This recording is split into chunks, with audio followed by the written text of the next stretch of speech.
Well, I mean, one of the best things in this field is having friends over the entire world. I've trained now probably around 50 postdocs who are scattered around the globe.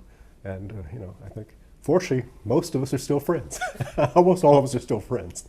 So I have the opportunity to go and still interact with them. And so being able to, science is an international community. And that's part of the fun, is going to other places, seeing how they do science, enjoying their culture, and then hosting them when they come here.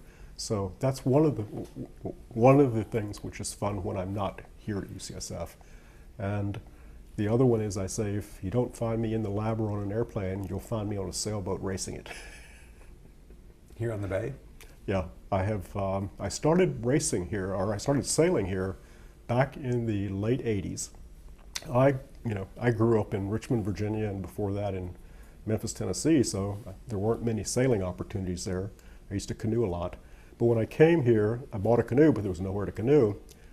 Art Weiss, and one of the prior presidents of AAI also, he, Jim Allison, another president, and Dan Littman, who was going to be president, they were taking beginner sailing lessons in the late 80s here on the bay. I went out with them and said, what's this all about?